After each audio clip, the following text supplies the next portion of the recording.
All right, so now we're going to see how we can set up our own AMI so we can save some of our settings in our EC2 instances and then just deploy as many copies as we like. So we're going to start by going to EC2, and then we're going to go to Launch Instance. We're going to keep the default AMI, keep the default instance type. We go down here to My Key, use that. We're going to select our firewall. So now we go to My CCP group, make sure that we have that selected, default on here. Now we go into Advanced Details. And now we're going to go down to where it says User Data. So now we're going to be opening our EC2 user data file, and this should have been included in the class downloads. If you're not sure where to find that, you can find the class downloads section that will show you where to get that. And what we're going to do is just take these first few lines right here that we see, and we're going to copy this. So the last line that we need to copy is the one that says enable HTTP. We go through here. We paste these in there, and what this is going to do, it's going to make it so it will run these commands on startup, so we don't have to go into a terminal and then enter these commands one by one and install these manually. We don't want to have to do that, so this will automate the installation process for Apache. So we're going to go ahead and, now that we have that in there, we're going to go ahead and launch. Great. Okay, so now we're going to go into our EC2 instance that we just created. And we're going to see if we can get the IP address for it. And we're going to try to connect to it like if it were a web server. Because we did put those commands in and it should be acting as a web server. So we're going to go ahead and copy the address. And remember, we have to take the S out because it's going to try to put HTTPS. So we hit enter here, and then we see it works. This is the test page. Sometimes this test page can look a little bit different because they do update it and change it from time to time. But right now it says it works, and so this tells us that Apache is running, but we don't have that file that has been created that will have that EC2 instance specific data on there, and we'll do that as part of the image process. So for this, we know that it works. So we can go ahead and then close this. And then here's what we're going to do. We're going to go ahead and stop our instance. Stop. And then now we go into images and templates. And then we go to create image. Remember that we have to stop it, not terminate it. If you terminate it, you can't take an image from it. So just make sure that you are stopping it and not terminating. So we go to create an image. And then we're going to call this my image. And then all of this is default. We can just leave the size as default, and then this should be just fine. And then we go through down here and select create image. And now we go into the AMIs. And it should say pending right here. So if we wait for this, this again is in the AMIs. We're waiting for this to go from pending to available. So we are waiting for just a few minutes. Okay, so now once we've let it run for a minute or two, we're going to go ahead and hit refresh. And then now we see that this is available. Perfect.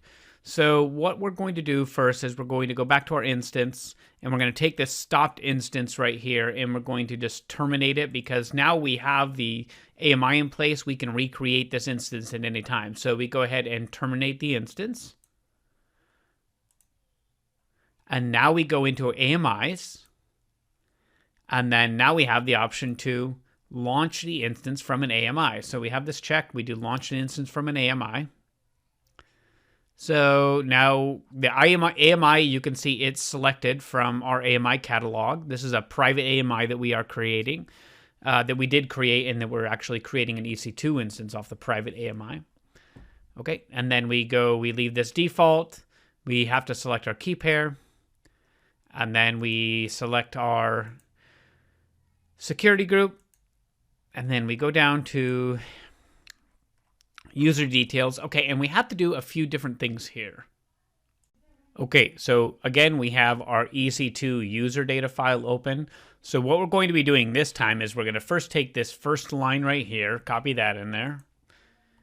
And then we take everything below what we used before. So all of these right here, these are all just different references here. And then this down here is creating a file, which is that identifiable file that we can use that lists that certain information about the EC2 instance. So that's what it's doing right here.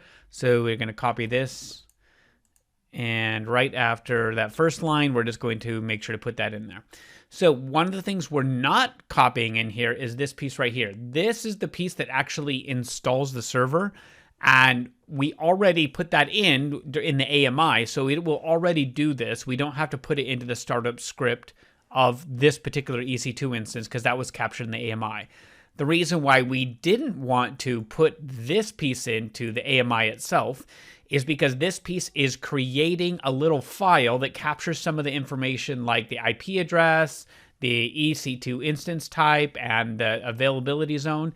So if we create that file and then take an AMI, it will copy that file from that original EC2 instance. So whenever we open up a web server on any subsequent EC2 instances, it will still be reading that file that was created with that original EC2 instance.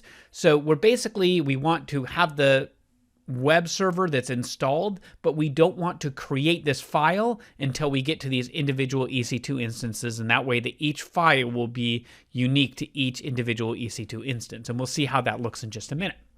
Now, one other thing we have to remember to do before we launch is we have to go to metadata version, and we need to make sure that we select this one right here, which is V1 and V2 token optional. So go ahead and launch that. Okay, now we're going back into this instance that we just created. So we'll go ahead and just launch the instance. And we go through right here. And now we need to copy the IP address, and let's see what it looks like. So we copy this IP address and we take the S out. Perfect. This is exactly what we want to see. So not only is the web server running, but we have this second part of the script, which is to add this little piece of identifying information in here. So now it tells us what is the public IP address, which it should match what we have in our web browser.